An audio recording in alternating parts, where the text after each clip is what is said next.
State's Nate Carr and Iowa's Jim Zaleski put on quite a performance. Watch Nate try to go up a weight class. 158 pounds, Jim Zaleski, who I'm sure when he came to Ames did not expect to wrestle Nate Carr tonight, but he'll be ready. The second-ranked 158-pounder, and this ought to be a strong match. Carr, second-ranked at 150. Zaleski, second-ranked at 58.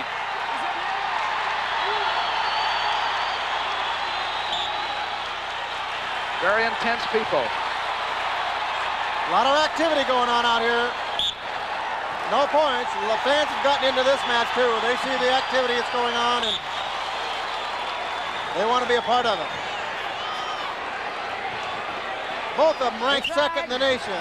Carr second at the 50-pound class where he's defending the 50-pound national title, and of course Zaleski is ranked second at this particular weight class, 158, where he was fifth last year in the nationals. Last year we saw Jim Zaleski defeat the two-time national champion Ricky Stewart of Oklahoma State at 158 pounds. Now the problem here is that Nate Carr is actually out of bounds. Center.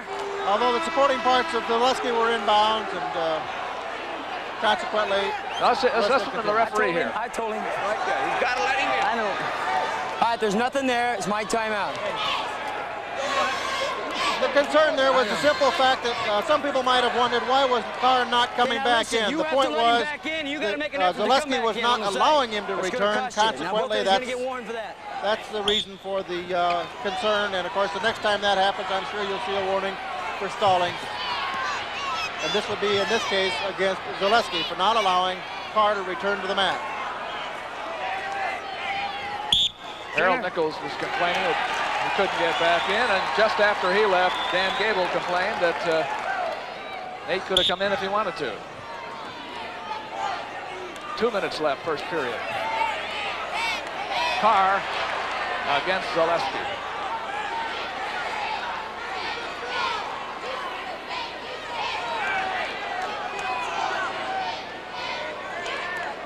It was an interesting moment at the weigh-in today when Nate Carr got on the scales. They were weighing each other out. They were weighing out of order. So you didn't know where Nate was weighing in, and he got on the scales and it went up to 158. And it was a bit of a surprise in the room.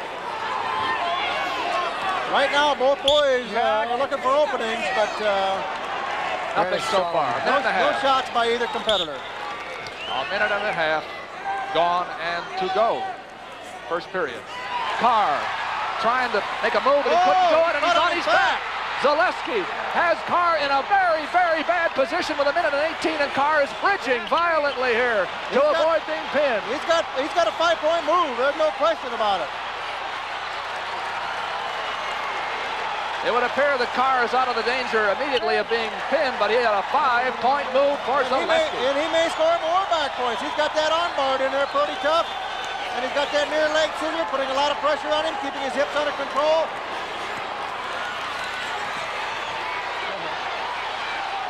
He's riding Carr tough at this point. We'd like to get him tipped for some more back points. He's counting them. He's got 2 more.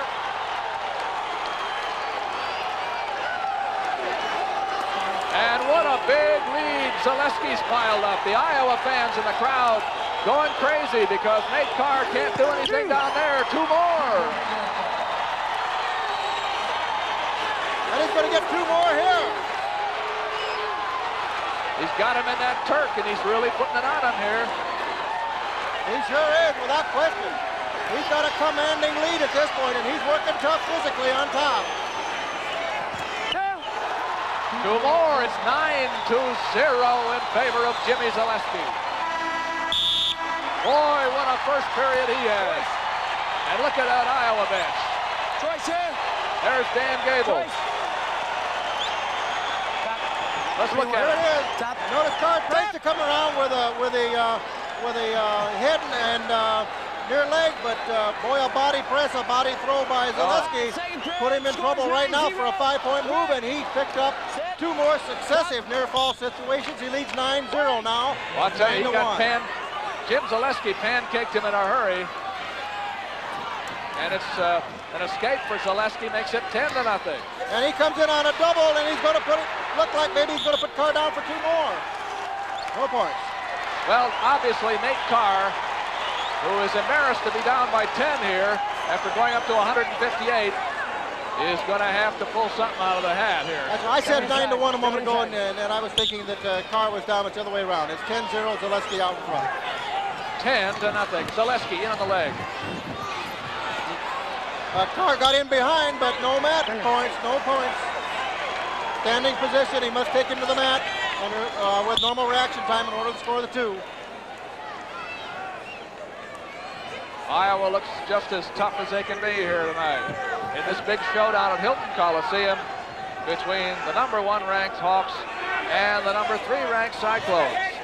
Well, at this point, Zaleski leads 10-0, but you must remember that Carr was on his back for the big part of that first period, and he's got to be more tired than is Zaleski. Dan. He's got to do a lot of wrestling to make up 10 points.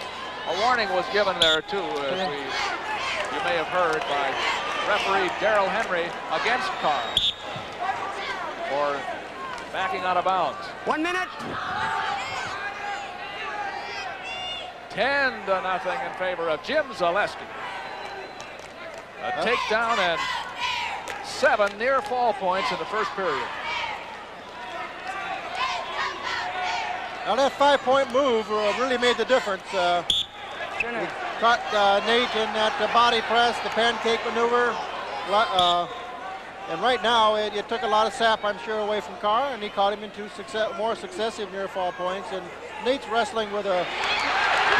There's the first takedown for Carr. It was a great deficit to overcome. 1 point intentional release.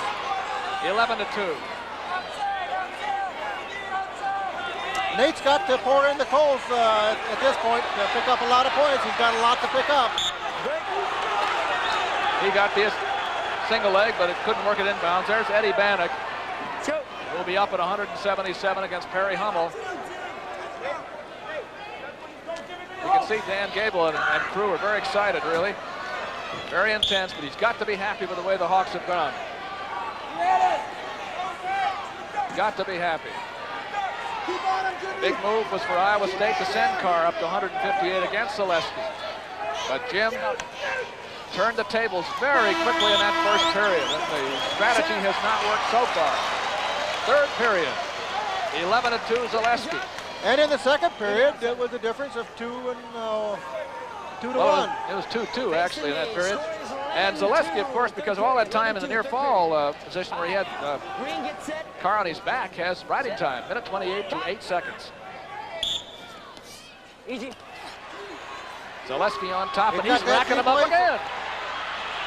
I don't believe, yes, he got 2 points. He has just managed to make that move to his heart's content. 13-2. He's wrestling tough on top. He's working Nate real tough. Easy, easy. In fact, he's got a superior decision going right now. He sure does. With riding time. Right. Jim Zaleski, his brother Lenny won 11-5 at 142 over Randy Conrad. Mary Davis won at 18. Trezino over Otto at 26. Kerber upset Gibbons at 34, and boy did things turn. Carr stands up, but Zaleski picks him up and puts him to the mat. Carr comes back up. There's your body lock. He puts Carr back to the mat and on his shoulders for the 3-point. Near fall. He's got 3, and there's the 1-point escape for Carr. I'll tell you, 16-2. 1 here at neutral. The last time I saw Nate behind this far, I believe, was when he was a freshman wrestling against Andy Ryan of Wisconsin, who was so good on his feet that he could take him down almost any time he wanted at that time. And here, boy, I'll tell you, this is the one that's still the Cyclone crowd. Well, Jim Zaleski is just wrestling tremendously well tonight, and he's putting all of his moves together. I just don't think he could look much better. Oh, he really couldn't. Yeah, he's in there in a tough weight. You see, 16-3 is the score because of the Carr escape. And the team score is 12-3. Some of the 14,500 people in Hilton Coliseum, which has been unusually quiet for an Iowa State meet here, because the way Iowa's wrestling. Iowa State hadn't been in it yet.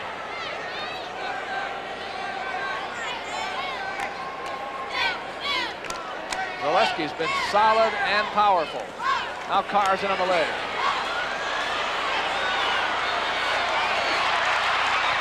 That's 2. Came in after. That was 2. Came in after. 2. Good-point takedown. He was in on it, no question about it. 16-5, but it's still, because of the riding time situation, it's still a potential superior decision because of that. There it is now, makes it 17-5. And Carr has to get the takedown in order to escape a superior decision against him. Which means 5 team points. Anything difference of 12 or more. We're in the last 35 seconds. And it's an important move here that Carr can make. And that's something. Boy, I'll tell you, Zalesky really wrestled tough here.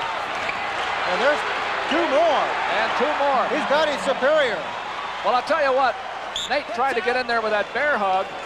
But I'll tell you that you can see here, I think, the difference between 150 and 158 pounds of 2 good wrestlers. Carr tries the body lock throw himself, but he got off his base, and of course, Zalesky kept the pressure on him and took the 2 himself.